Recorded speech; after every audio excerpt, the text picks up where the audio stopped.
ہاں خواتین یہ کہتی ہیں پہلے تہجد والی سنت تو زندہ کر لو, ساری 4 شادیوں میں ساری سنتیں آنی ہیں, پہلے تہجد والی تو کر لو. تو ان خاتون کو یہ کہا جائے گا, سمجھیں گی نہیں لیکن آپ ٹرائی کریں, ان کو یوں سمجھائیں. اچھا مفتی صاحب ایک سوال اور پوچھنا ہے. بیچ میں کباب میں ہڈی نہیں بنو یار, اتنا اہم ٹاپک چل رہا ہے, اتنا اگریسو لوگوں کے ابھی جذبات میں آ گئے ہیں لوگ, اور ایک دم بلڈ سرکولیشن بڑھ گیا, بی پی ہائی ہو گیا لوگوں کا, اور آپ نے بیچ میں سارا ٹیمپو توڑ دیا لوگوں کا. یار آپ کو موقع دوں گا, پہلے اپنی بات کمپلیٹ کریں. خواتین یہ کہتی ہیں پہلے تہجد والی سنت زندہ کر لی, یہ کہتی ہیں نا. دیکھو شریعت کے احکام 2 طرح کے ہوتے ہیں, بلکہ 3 طرح کے ہوتے ہیں. اس کو پکڑو, آج میں تمیز سے سمجھا ہی دوں, آج میں سمجھا کے چھوڑوں گا. 3 طرح کے شریعت نے ہمیں احکام دیے. ایک کو کہا جاتا ہے خالص عبادت, جیسے نماز ہے, روزہ ہے, زکوٰۃ ہے, حج ہے, یہ خالصتاً کیا ہے؟ عبادت.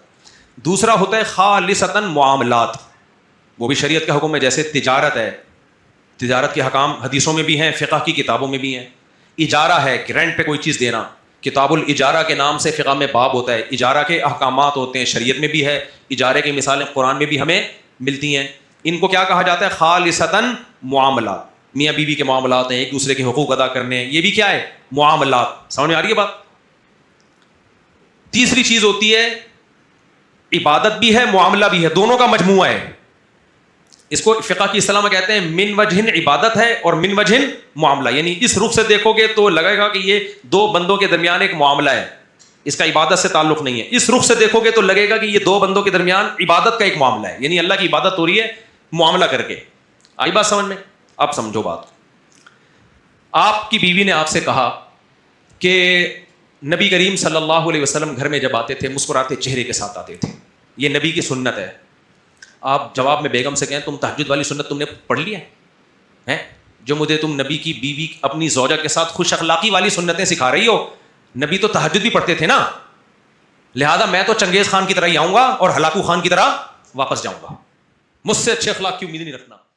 یہ اللہ کا دین ہے, یہ کسی مولوی کا بنایا ہوا, کسی مذہبی پنڈت کا بنایا ہوا دین نہیں ہے. یہ نبی نے 9 شادیاں ایک ٹائم پہ رکھی ہیں, جبکہ گھر میں فاقے چل رہے ہیں, 40 دن چولہا نہیں جلتا, اور 9 بیویاں رکھی ہوئی ہیں. اور قرآن کہہ رہے تمہارے لیے پیغمبر کی زندگی میں نمونہ ہے, ہر چیز میں نمونہ ہے. نبی نے تہجد پڑھی, ہمارے لیے تہجد سنت. نبی نے عاشورہ کا روزہ رکھا, ہمارے لیے عاشورہ کا روزہ سنت. نبی نے 9 شادیاں کی تو 9 زیادہ بیویاں رکھنا بھی, ہمیں 4 سے زیادہ کی اجازت نہیں ہے, زیادہ بیویاں رکھنا بھی نبی کا طریقہ ہے.